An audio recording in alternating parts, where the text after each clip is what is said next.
Hello, আমি সোমা। তোমরা দেখছো সোমাস ফুড জার্নি।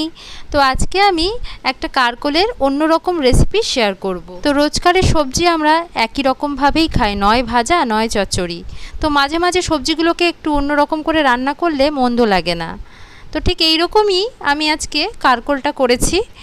তো চলো কিভাবে করেছি দেখি। প্রথমে কারকোলগুলোকে এইভাবে আমি আলু ভাজার মতন সরু সরু করে কেটে নিয়েছি। তারপরে একটু নুন দিয়ে ভাপিয়ে নেব। এই 2 থেকে 3 মিনিট একটু ভাপিয়ে নেব।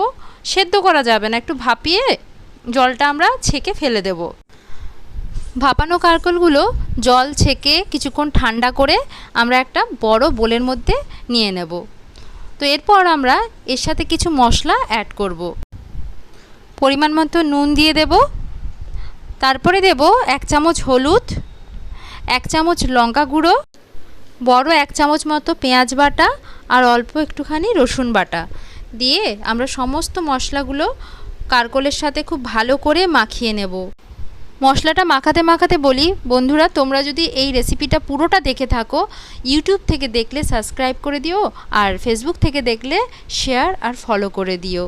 তো মশলা আমার মাখানো হয়ে গেছে। এবার আমরা মশলাটার ওপরে দেব চালের গুঁড়ো।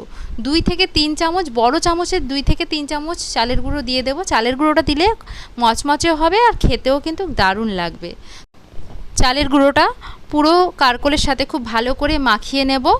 মাখানো হয়ে যাওয়ার পর এবার আমরা একটা কড়াইতে তেল গরম করতে দেব। তেল গরম হয়ে গেলে পুরো কারকোলটা আস্তে আস্তে কড়াইয়ের মধ্যে দিয়ে দেব। এরপরেই কিন্তু ধৈর্যের কাজ। মিডিয়াম আঁচে এই পুরো রান্নাটা করতে হবে। একটু সময় লাগবে, কিন্তু যতক্ষণ না পর্যন্ত মচমচে ব্যাপারটা আসছে ততক্ষণ একটু ধৈর্য রাখতে হবে। তো মচমচে ব্যাপারটা আসলে তবেই কিন্তু এর আসল টেস্টটা বোঝা যাবে। তো এবার আমরা এক পিঠটা একটু হালকা করে ভাজা হয়ে যাওয়ার পর খুন্তি দিয়ে নাড়াচাড়া করব। তো খুন্তি দিয়ে নাড়াচাড়া করে আবার মিডিয়াম আঁচে কিছুক্ষণ রেখে দেব।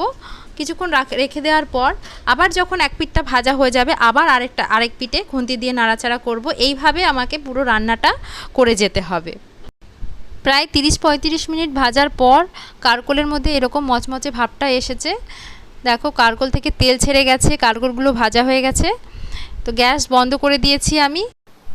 রান্নাটা রেডি। এবারে গরম গরম ভাতের সাথে সার্ভ করো। আর রেসিপিটা কেমন কমেন্ট করে জানাতে কিন্তু একদম ভুলো না।